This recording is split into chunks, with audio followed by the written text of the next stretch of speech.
रात को गोबर झुनिया के साथ चला तो ऐसा काँप रहा था जैसे उसकी नाक कटी हुई हो। झुनिया को देखते ही सारे गांव में कोहराम मच जाएगा। लोग चारों ओर से कैसी हाय हाय मचाएंगे। धनिया कितनी गालियां देगी, या सोच सोच कर उसके पांव पीछे रह जाते थे। होरी का तो उसे भय ना था, वह केवल एक बार धाड़ेंगे फिर शांत हो जाएंगे। डर था धनिया का, जहर खाने लगेगी, घर में आग लगा देगी। नहीं, इस वक्त वह झुनिया के साथ घर नहीं जा सकता। लेकिन कहीं धनिया ने झुनिया को घर में घुसने ही ना दिया और झाड़ू लेकर मारने दौड़ी तो वह बेचारी कहाँ जाएगी। अपने घर तो लौट ही नहीं सकती। कहीं कुएं में कूद पड़े या गले में फांसी लगा ले तो क्या हो। उसने लंबी सांस ली। किसकी शरण ले, मगर अम्मा इतनी निर्दयी नहीं है कि मारने दौड़े। क्रोध में दो चार गालियां देगी, लेकिन जब झुनिया उसके पांव पकड़कर रोने लगेगी तो उन्हें ज़रूर दया आ जाएगी। तब तक वह खुद कहीं छिपा रहेगा। जब उपद्रव शांत हो जाएगा तब वह एक दिन धीरे से आएगा और अम्मा को मना लेगा। अगर इस बीच उसे कहीं मजदूरी मिल जाए और 2-4 रुपये लेकर घर लौटे तो फिर धनिया का मुंह बंद हो जाएगा। झुनिया बोली, मेरी छाती धक धक कर रही है। मैं क्या जानती थी तुम मेरे गले या रोग मर दोगे। ना जाने किस बुरी साइत में तुमको देखा। ना तुम गाय लेने आते, ना यह सब कुछ होता। तुम आगे आगे जाकर जो कुछ कहना सुनना हो कह सुन लेना, मैं पीछे से जाऊंगी। गोबर ने कहा, नहीं नहीं, पहले तुम जाना और कहना मैं बाजार से सौदा बेचकर घर जा रही थी। रात हो गई है, अब कैसे जाऊं। तब तक मैं आ जाऊंगा। झुनिया ने चिंतित मन से कहा, तुम्हारी अम्मा बड़ी गुस्सैल है। मेरा तो जी कांपता है, कहीं मुझे मारने लगे तो क्या करूंगी।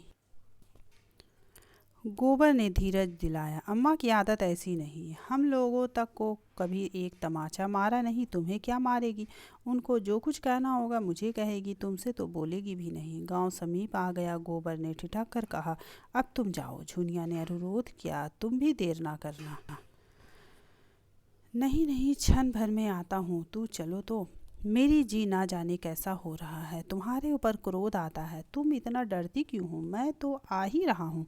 इससे तो कहीं अच्छा था कि किसी दूसरी जगह भाग चलते। जब अपना घर है तो क्यों नहीं भागे। तुम नाहक डर रही हो। जल्दी से आओगे ना। हाँ हाँ, अभी आता हूँ। मुझसे दगा तो नहीं कर रहे हो। मुझे घर बेचकर आप कहीं चलते बनो। इतना नीच नहीं हूँ झूना। जब तेरी बाह पकड़ी है तो मरते दम तक निभाऊंगा। झुनिया घर की ओर चली। गोबर एक क्षण दुविधा में पड़ा खड़ा रहा। फिर एकाएक सर पर मंडराने वाली धिक्कार की कल्पना भयंकर रूप धारण करके उसके सामने खड़ी हो गई। कहीं सचमुच अम्मा मारने दौड़े तो क्या हो। उसके पांव जैसे धरती से चिमट गए। उसके और उसके घर के बीच केवल आमों का छोटा सा बाग था। झुनिया की काली परछाई धीरे धीरे जाती हुई दिख रही थी। उसकी ज्ञानेंद्रियां बहुत तेज हो गई थी। उसके कानों में ऐसी भनक पड़ी जैसे अम्मा झुनिया को गाली दे रही है। उसके मन में ही कुछ ऐसी दशा हो रही थी मानो सर पर गड़ासे का हाथ पड़ने वाला हो। देह का सारा रक्त जैसे सूख गया हो। एक क्षण के बाद उसने देखा जैसे धनिया घर से निकलकर कहीं जा रही हो। दादा के पास जाती होगी। शायद दादा खा पी कर मटर अगोरने चले गए हैं। वह मटर के खेत की ओर चला। जौ गेहूं के खेतों को रौंदता हुआ वह इस तरह भागा जा रहा था मानो पीछे दौड़ आ रही है। वह है दादा की मड़ैया। वह रुक गया और दबे पांव जाकर मड़ैया के पीछे बैठ गया। उसका अनुमान ठीक निकला। वह पहुंचा ही था कि धनिया की बोली सुनाई दी। ओह, गजब हो गया। अम्मा इतनी कठोर है। एक अनाथ लड़की पर इन्हें तनिक भी दया नहीं आती। और जो मैं भी सामने जाकर फटकार दूं कि तुमको झुनिया से बोलने का कोई मजाल नहीं है तो सारी सेखी निकल जाए। अच्छा, दादा भी बिगड़ रहे हैं।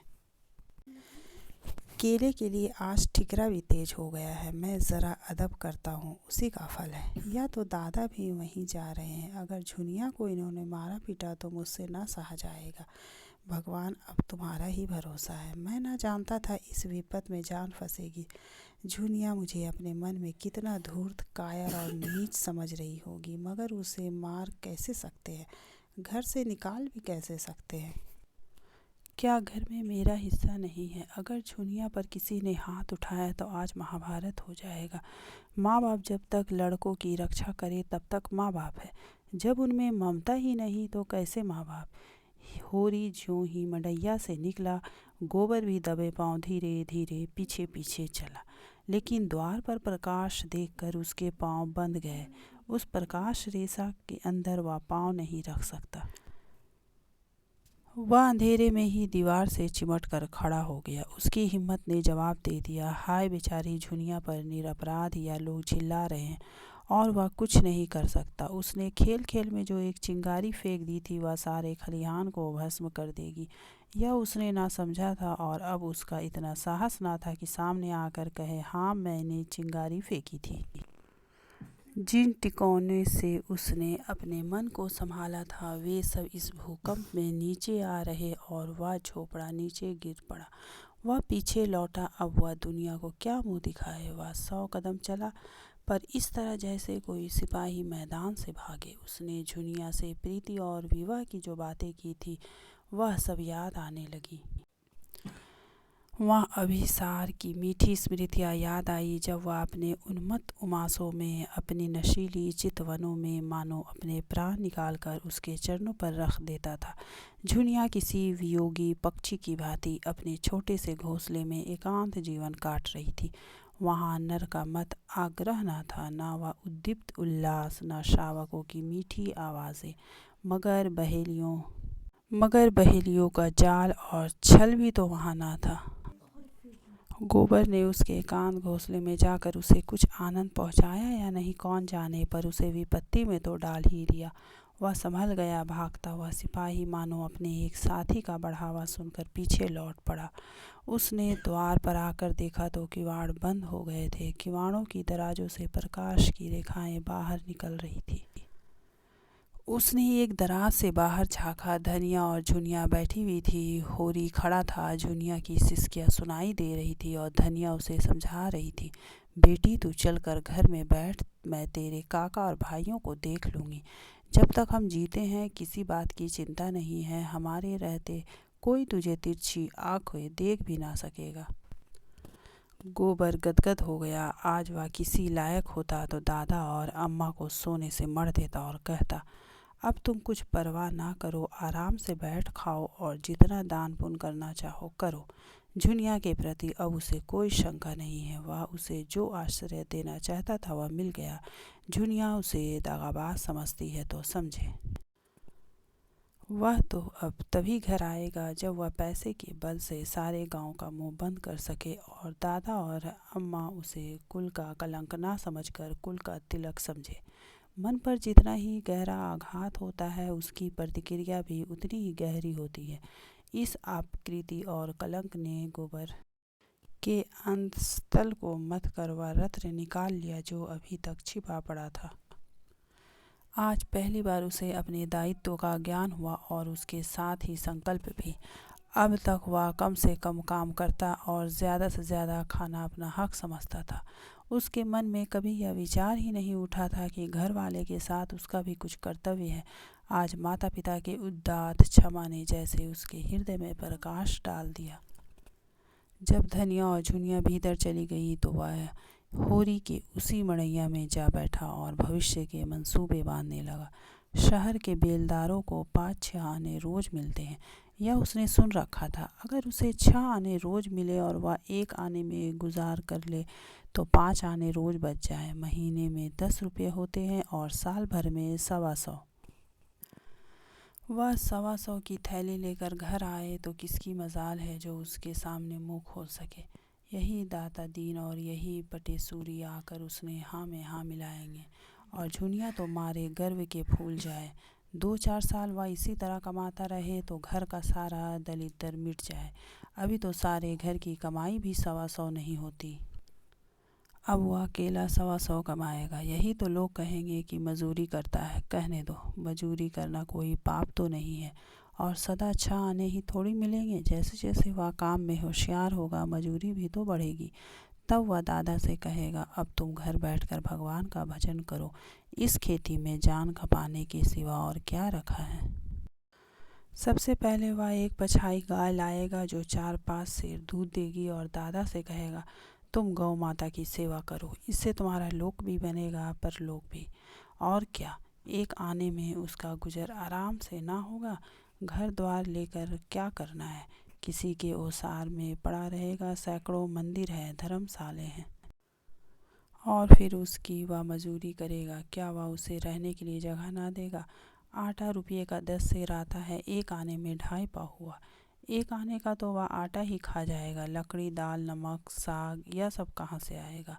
2 जून के लिए सेर भर तो आटा ही चाहिए। ओह, खाने की तो कुछ ना पूछो, मुट्ठी भर चने में भी काम चल सकता है। हलवा और पूड़ी खाकर भी काम चल सकता है। जैसी कमाई हो वह आधा सेर आटा खाकर दिन भर मज़े से काम कर सकता है। इधर उधर से उपले चुन लिए, लकड़ी का काम चल गया। कभी 1 पैसे की दाल ले ली, कभी आलू भून कर भुर्ता बना लिया। यहाँ दिन काटना है कि चैन करना है। पत्तल पर आटा गूंधा, उपलों पर बाटियाँ सेकी, आलू भून कर भुर्ता बनाया और मज़े से खाकर सो रहे। घर पर ही कौन 2 जून रोटी मिलती है, 1 जून चबेना ही मिलता है, वहाँ भी 1 जून चबेने पर काटेंगे। उसे शंका हुई, अगर कभी मजूरी ना मिली तो वह क्या करेगा। मगर मजूरी क्यों ना मिलेगी, जब वह जी तोड़ कर काम करेगा तो 100 आदमी उसे बुलाएंगे। काम सबको प्यारा होता है, चाम नहीं प्यारा होता। यहाँ भी तो सूखा पड़ता है, पाला गिरता है, ऊख में दीमक लगते हैं, जौ में गिरोई लगती है, सरसों में लाही लग जाती है। उसे रात को कोई काम मिल जाएगा तो उसे भी ना छोड़ेगा। दिन भर मजदूरी की, रात कहीं चौकीदारी कर लेगा। 2 आने भी रात के काम में मिल जाएं तो चांदी है। जब वह लौटेगा तो सबके लिए साड़ियाँ लाएगा। झुनिया के लिए हाथ का कंगन ज़रूर बनवाएगा और दादा के लिए एक मुड़ासा लाएगा। इन्हीं मनमोदकों का स्वाद लेता हुआ वह सो गया। लेकिन ठंड में नींद कहाँ, किसी तरह रात काटी और तड़के उठकर लखनऊ की सड़क पकड़ ली। 20 कोस ही तो है, सांझ तक पहुंच जाएगा। गांव का कौन आदमी वहां आता जाता है। और वह अपना ठिकाना नहीं लिखेगा। नहीं, दादा दूसरे ही दिन सिर पर सवार हो जाएंगे। उसे कुछ पछतावा था तो यहीं की झुनिया से क्यों न साफ साफ कह दिया, अभी तू घर जा, मैं थोड़े दिनों में कुछ कमा धमा कर लौटूंगा। लेकिन तब वह घर जाती ही क्यों, कहती मैं भी तुम्हारे साथ लौटूंगी। उसे वह कहाँ कहाँ बांधे फिरता। दिन चढ़ने लगा, रात को कुछ न खाया था, भूख मालूम होने लगी, पाँव लड़खड़ाने लगे, कहीं बैठकर दम लेने की इच्छा होती थी। बिना कुछ पेट में डाले वह अब नहीं चल सकता, लेकिन पास 1 पैसा भी नहीं है। सड़क के किनारे झुंड बेरिया के झाड़ थे। उसने थोड़े से बेर तोड़ लिए और उधर को बहलाता हुआ चला। एक गांव में गुड़ पकने की सुगंध आई। अब मन ना माना, कुल्हाड़ में जाकर लोटा डोर मांगा और पानी भरकर चुल्लू से पीने बैठा कि एक किसान ने कहा, अरे भाई, क्या निराला ही पानी पियोगे, थोड़ा सा मीठा खा लो, अब की और चला ले कोल्हू और बना ले खाण, अगले साल तक मिल तैयार हो जाएगी। सारी ऊख खड़ी बिक जाएगी, गुड़ और खाड़ के भाव चीनी मिलेगी तो हमारा गुड़ कौन लेगा। उसने एक कटोरे में गुड़ की कई पिंडियाँ लाकर दी। गोबर ने गुड़ खाया, पानी पिया। तम्बाकू तो पीते होंगे, गोबर ने बहाना किया, अभी चिलम नहीं पीता। बुढ़े ने प्रसन्न होकर कहा, बड़ा अच्छा करते हो भैया, बुरा रोग है, एक बेर पकड़ ले तो जिंदगी भर नहीं छोड़ता। इंजन को कोयला पानी भी मिल गया, चाल तेज हुई। जाड़े के दिन न जाने कब दोपहर हो गया। एक जगह देखा, एक युवती एक वृक्ष के नीचे पति से सत्याग्रह किए बैठी थी। पति सामने खड़ा उसे मना रहा था। 2-4 राहगीर तमाशा देखने खड़े हो गए थे। गोबर भी खड़ा हो गया। मान लीला से रोचक और कौन जीवन नाटक होगा। युवती ने पति की ओर घूर कर कहा, मैं ना जाऊंगी, ना जाऊंगी, ना जाऊंगी। पुरुष ने ये कैसे अल्टीमेटम दे दिया, ना जाएगी, ना जाऊंगी, ना जाऊंगी। पुरुष ने उसके केश पकड़कर घसीटना शुरू किया। युवती भूमि पर लेट गई। पुरुष ने हार कर कहा, मैं फिर कहता हूँ, उठ कर चल। स्त्री ने उसी दृढ़ता से कहा, मैं तेरे घर 7 जन्म ना जाऊंगी, बोटी बोटी कर डाल, तेरा गला काट लूँगा तो फांसी पाओगे। पुरुष ने उसे केस छोड़ दिए और सर पर हाथ रखकर बैठ गया। पुरुषत्व अपनी चरम सीमा तक पहुँच गया, उसके आगे अब उसका कोई बस नहीं है। एक क्षण में वह फिर खड़ा हुआ और परास्त होकर बोला, आखिर तू क्या चाहती है। युवती भी उठ बैठी और निश्चल भाव से बोली, मैं यही चाहती हूँ, तू मुझे छोड़ दे। कुछ मुँह से कहेगी, क्या बात हुई। मेरे बाप भाई को क्यों गाली दे? किसने गाली दी तेरे बाप भाई को? जाकर अपने घर में पूछ। चलेगी तभी तो पूछूंगा। तू क्या पूछेगा? कुछ दम भी है? जाकर अम्मा के आंचल में मुंह ढक कर सो, वह तेरी माँ होगी। मेरी कोई नहीं है, तू उसकी गालियाँ सुन। मैं क्यों सुनूं? एक रोटी खाती हूँ तो 4 रोटी का काम करती हूँ, क्यों किसी की धाव सहूं? मैं तेरा एक पीतल का छल्ला भी तो नहीं जानती। राहगीरों को इस कलह में अभिनय का आनंद आ रहा था, मगर उसके जल्द समाप्त होने की कोई आशा न थी। मंजिल खोटी होती थी। एक एक करके लोग खिसकने लगे। गोबर को पुरुष की निर्दयता बुरी लग रही थी। भीड़ के सामने तो कुछ न कह सकता था। मैदान खाली हुआ तो बोला, भाई, मर्द और औरत के बीच में बोलना तो नया चाहिए, मगर इतनी बेदर्दी भी अच्छी नहीं होती। गोबर ने निशंक भाव से कहा, मैं कोई हूँ, लेकिन अनुचित बात देखकर सभी को बुरा लगता है। पुरुष ने सिर हिलाकर कहा, मालूम होता है अभी मेहरिया नहीं आई, तभी इतना दर्द है। मेहरिया आएगी तो भी उसके झोटे पकड़ कर ना खींचूंगा। अच्छा तो अपनी राह लो, मेरी औरत है, मैं उसे मारूंगा काटूंगा। तुम कौन होते हो बोलने वाले? चले जाओ, सीधे से यहाँ मत खड़े हो। गोबर का खून गर्म और गर्म हो गया। क्यों चला जाए? सड़क सरकार की है, किसी के बाप की नहीं है। वह जब तक चाहे वहाँ खड़ा रह सकता है, वहाँ से उसे हटाने का किसी को अधिकार नहीं है। पुरुष ने ओठ चबाकर कहा, तो तुम ना जाओगे? आऊं? गोबर ने अंगूछा कमर में बांध लिया और समर के लिए तैयार होकर बोला, तुम आओ या ना आओ, मैं तो तभी जाऊंगा जब मेरी इच्छा होगी। तो मालूम होता है हाथ पैर तुड़वा के जाओगे, या कौन जानता है किसके हाथ पांव टूटेंगे। तो तुम ना जाओगे?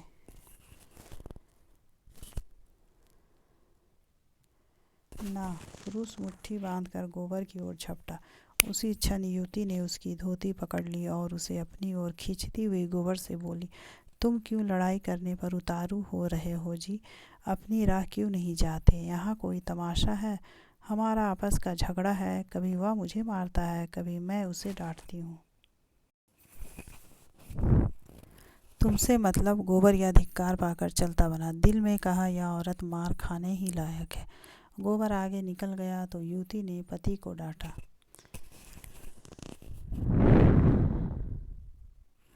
तुम सबसे लड़ने क्यों लगते हो? उसने कौन सी बुरी बात कही थी कि तुम्हें चोट लग गई? बुरा काम करोगे तो दुनिया बुरा कहेगी ही, मगर है किसी भले घर का और अपनी बिरादरी का ही जान पड़ता है। क्यों उसे अपनी बहन के लिए नहीं ठीक कर लेते? पति ने संदेह के स्वर में कहा, क्या अब तक वह कुंवारा बैठा होगा? पूछ ही क्यों ना ले? पुरुष ने 10 कदम दौड़कर गोबर को आवाज़ दी और हाथ से ठहर जाने का इशारा किया। गोबर ने समझा शायद फिर इसके सिर भूत सवार हुआ, तभी ललकार रहा है। मार खाए बिना ना मानेगा। अपने गांव में कुत्ता भी शेर हो जाता है, लेकिन आने दो। लेकिन उसके मुख पर समर की ललकार न थी। मैत्री का निमंत्रण था। उसने गांव और नाम और जात पूछी। गोबर ने ठीक ठीक बता दिया। उस पुरुष का नाम कोदई था। कोदई ने मुस्कुराकर कहा, हम दोनों में लड़ाई होते होते बची। तुम चले आए तो मैंने सोचा तुमने ठीक ही कहा। मैं नाहक तुमसे तन बैठा। कुछ खेती बाड़ी घर में होती है ना? गोबर ने बताया, उसके पास 100 बीघे खेत है और एक हल की खेती होती है। मैंने तुम्हें जो भला बुरा कहा है उसकी माफ़ी दे दो भाई। क्रोध में आदमी अंधा हो जाता है। औरत गुण सहूर में लक्ष्मी है, मुदा कभी कभी ना जाने कौन सा भूत इस पर सवार हो जाता है। अब तुम ही बताओ, माता पर मेरा क्या बस है? जन्म तो उन्होंने दिया है, पाला पोसा तो उन्होंने है। जब कोई बात होगी तो मैं जो कुछ कहूँगा लुगाई ही से कहूँगा। उस पर अपना बस है। तुम ही सोचो, मैं कुपत तो नहीं कह रहा हूँ। हाँ, मुझे उसका बाल पकड़कर घसीटना ना था, लेकिन औरत जात बिना कुछ ताड़ना दिए काबू में भी तो नहीं रहती। चाहती है माँ से अलग हो जाऊँ। तुम ही सोचो कैसे अलग हो जाऊँ? किससे अलग हो जाऊं? अपनी माँ से जिसने जन्म दिया, या मुझसे ना होगा, औरत रहे या जाए। गोबर को भी अपनी राय बदलनी पड़ी। बोला, माता का आदर करना तो सबका धर्म ही है भाई, माता से कौन उद्रीन हो सकता है। कोदई ने उसे अपने घर चलने का न्योता दिया। आज वह किसी तरह लखनऊ नहीं पहुंच सकता। कोस 2 कोस जाते जाते सांझ हो जाएगी। रात को कहीं न कहीं टिकना ही पड़ेगा। गोबर ने विनोद दिया। लुगाई मान गई, ना मानेगी तो क्या करेगी। मुझे तो उसने ऐसी फटकार बताई कि मैं लजा गया। वह खुद पछता रही है। चलो जरा माता जी को समझा देना। मुझसे तो कुछ कहते नहीं बनता। उन्हें भी सोचना चाहिए कि बहू को बाप भाई की गाली क्यों देती है। हमारी ही बहन है। 4 दिन में उसकी सगाई हो जाएगी। उसकी सास हमें गालियाँ देगी तो उससे सुना जाएगा। सब दोष लुगाई ही का नहीं है, माता का भी दोष है। जब हर बात में वह अपनी बेटी का पक्ष करेगी तो हमें बुरा लगेगा ही। इसमें इतनी बात अच्छी है कि घर से रूठ कर चली जाए, पर गाली का जवाब गाली से नहीं देती। गोबर को रात के लिए कोई ठिकाना चाहिए था ही। कोदई के साथ हो लिया। दोनों फिर उसी जगह आए जहाँ युवती बैठी हुई थी। वह अब गृहिणी बन गई थी। जरा सा घूंघट निकाल लिया था और लजाने लगी थी। कोदई ने मुस्कुरा कर कहा, यह तो आते ही न थे। कहते थे ऐसी डांट सुनने के बाद उनके घर कैसे जाएं। युवती ने घूंघट की आड़ से गोबर को देखकर कहा, इतनी ही डांट में डर गए। लुगाई आ जाएगी तब कहाँ भागोगे। गांव समीप ही था। गांव क्या था, पुरवा था। 10-12 घरों का, जिसमें आधे खपरैल के थे, आधे फूस के। कोदई ने अपने घर पहुंचकर खाट निकाली। उस पर एक दरी डाल दी। शरबत बनाने को कह चिलम भर लाया और एक क्षण में वही युवती लोटे में शरबत लेकर आई और गोबर को पानी का एक छींटा मारकर मानो क्षमा मांग ली। वह उसका नंदोई हो रहा था। फिर क्यों ना अभी से छेड़छाड़ शुरू कर दे। अगर आपको ये कहानी पसंद आए तो प्लीज़ मेरे चैनल को लाइक, शेयर और सब्सक्राइब ज़रूर करिएगा।